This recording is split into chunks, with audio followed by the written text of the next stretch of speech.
আলুর ন্যায্য মূল্যের দাবিতে বামেদের মিছিলে পুলিশি বাধা। শনিবার দুপুরে মালদহ জেলার গাজল থানার আলমপুর এলাকায় এই ঘটনাকে কেন্দ্র করে ব্যাপক উত্তেজনা ছড়িয়ে পড়ে।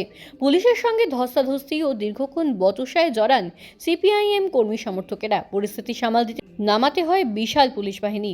দীর্ঘদিন ধরেই আলু চাষিরা ফলের সঠিক দাম পাচ্ছে না বলে অভিযোগ তুলে সরব হয়েছে বাম নেতৃত্ব।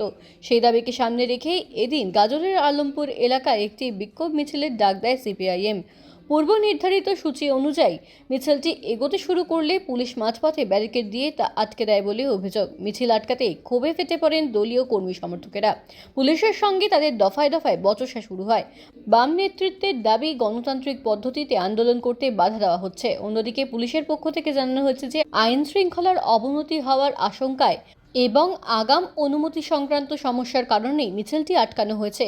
ঘটনার জেরে আলমপুর এলাকায় দীর্ঘক্ষণ যান চলাচল ব্যাহত হয়। এলাকায় সাধারণ মানুষের মধ্যে আতঙ্ক ছড়ায়। বর্তমানে পরিস্থিতি নিয়ন্ত্রণে থাকলেও এলাকায় মোতায়েন রয়েছে বিশাল পুলিশ বাহিনী। বাম নেতৃত্বের হুঁশিয়ারি, কৃষকদের স্বার্থে এবং পুলিশের এই দমন পীড়নের বিরুদ্ধে আগামীতে তারা আরও বৃহত্তর আন্দোলনে নামবেন।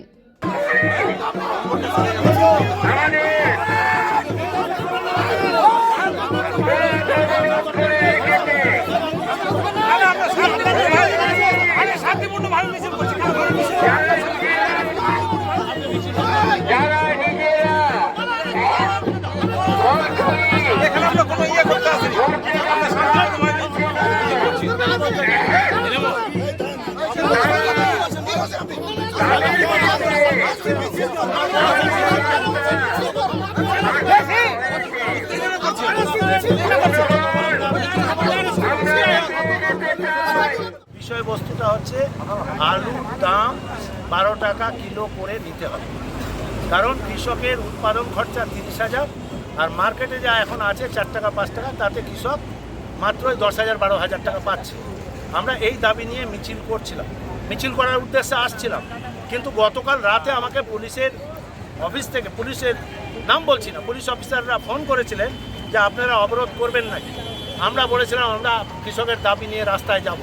আমাকে বারবার বলেছিলেন আপনারা যাবেন না, আপনারা বিদ্রোহী মোড়ে আসেন। এই কথাগুলো আমাকে বলেছিল। আমি সেখানে বলেছি যে আমরা এখানে মিছিল করব। সেই মিছিলটাতেও বাধা দেওয়া হচ্ছে। কৃষকের জন্য যে দাবি, সেই দাবির মিছিলটায় আজকে পুলিশ বাধা দিচ্ছে। কেন দিচ্ছে? এটা আমাদের ভাবনার বিষয়। পুলিশ যদি আমাদের সঙ্গে কোঅপারেশন না করে তাহলে তো এটা সঠিক হচ্ছে না। পুলিশ বলছে এই বিষয়ে কালকে রাতে আমার সঙ্গে কথা হয়েছে, আজকে সকালে কথা হয়েছে। যদি বলে এটা মিথ্যা বলছে, নিজের চাকরি বাঁচানোর জন্য মিথ্যা বলছে। আজকে আপনারা মিছিল স্বতঃস্ফূর্তভাবে করতে পারলেন? হ্যাঁ, আমরা পুলিশের বাধা অতিক্রম করে স্বতঃস্ফূর্তভাবে মিছিল করলাম এবং কৃষকের দাবি নিয়ে সোচ্চার হলাম। আপনার নাম আর কোন পদ? আমার নাম সুজিত দাস, আমি এখানকার নির্বাচনী কনভেনর।